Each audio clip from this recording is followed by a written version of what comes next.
আসসালামু আলাইকুম সবাইকে। এডু পরিবারের পক্ষ থেকে আজকে আমি নুজহাত তোমাদের আজকে আমি ইংলিশ একটা ক্লাস নিব রিটেন এর উপরে। আজকে বেসিক্যালি ক্লাস 6, 7, 8 এখানে সব স্টুডেন্টরাই যুক্ত আছো তোমরা। ক্লাস 6, 7, 8 এর আমি আজকে একটা ইংলিশ রিটেন একটা ক্লাস নিব, ঠিক আছে? এটা ফার্স্টে আমি যেটা বলবো সেটা হচ্ছে আমি প্রথমে তোমাদেরকে একটু কম্পোজিশন বা এসে নিয়ে বলি। কম্পোজিশন বা এসে, ঠিক আছে? কম্পোজিশন বা এসে, সাপোজ তোমাদেরকে একটা টপিক দেয়া হলো যে ট্রাফিক জ্যাম।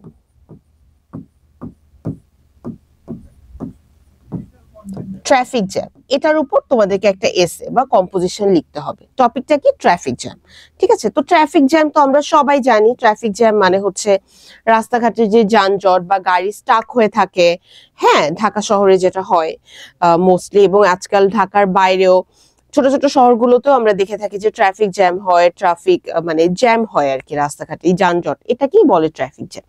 সো তোমাদের যখন ট্রাফিক জ্যাম নিয়ে একটা এসে লিখতে বলবে, ফার্স্ট অফ অল যেটা তোমাদের প্রথমেই করতে হবে, তোমাদের টপিকটাকে খুব ভালো করে আগে বুঝতে হবে। ট্রাফিক জ্যাম কি এটাই যদি তুমি না বুঝতে পারো, সো তুমি কিন্তু এটা নিয়ে 2-3 পেজ লিখতে পারবে না, খুবই স্বাভাবিক, এবং এটার মার্ক কিন্তু থাকবে 10।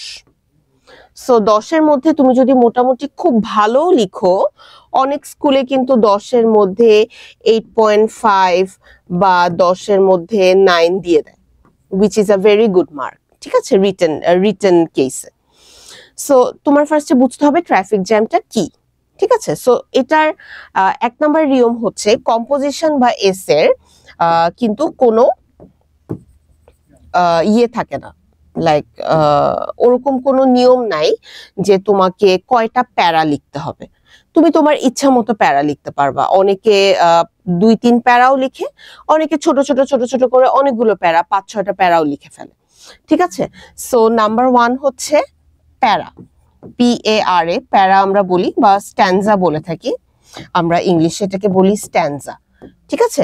যে কয়টা প্যারা হবে এটা তোমার নিজের উপর ডিপেন্ড করে, তুমি ইচ্ছা মতো তুমি, যেহেতু রিটেন পার্টটা মোস্টলি আমাদের নিজেদেরকে নিজের ভাষায় বা বানিয়েই লিখতে হয়, এবং এটা কিন্তু মেইনলি মুখস্থ করার মতো কিছু না, কারণ আনসিন থাকে, যে কোনো টপিক তোমার আসতে পারে, তাই না? তো তুমি নিশ্চয়ই 10-12টা টপিক মুখস্থ করতে পারবা না, এবং এটা আমাদের ব্রেনের পক্ষে সম্ভবও না। সো যেটা বলছিলাম যে এটা তোমার নিজের উপর ডিপেন্ড করে যে তুমি কতগুলো প্যারা লিখবা বা স্ট্যান্জা লিখবা। এটার কোনো রকম ধরাবাঁধা নিয়ম নেই, এটা তুমি 2-3টা প্যারাও লিখতে পারো, 4-5টা 8-10টা প্যারা করেও লিখতে পারবা, ঠিক আছে? আচ্ছা, এখন 2 নাম্বার হচ্ছে, এটা নিয়ে সবাই একটু কনফিউশনে থাকে যে আমরা পয়েন্ট দিব নাকি দিব না। Point as in like introduction, description, conclusion, এই টাইপ আর কি, ঠিক আছে? সো আমি এরকম পয়েন্টস দিব নাকি দিব না, এটাও একান্ত তোমাদের পার্সোনাল ব্যাপার যে তোমরা পয়েন্টস আকারে লিখতে চাও নাকি তোমরা জাস্ট প্যারা প্যারা করে লিখতে চাও। এখানেও কোনো গদবাঁধা তোমাদের কোনো নিয়ম নেই, কিন্তু এখানেও কথা আছে, কিছু কিছু স্কুলে কিন্তু আবার ওরা বলে যে তোমরা পয়েন্ট করে লিখবে, তাহলে খুবই ভালো, তুমি পয়েন্ট করে লিখবে।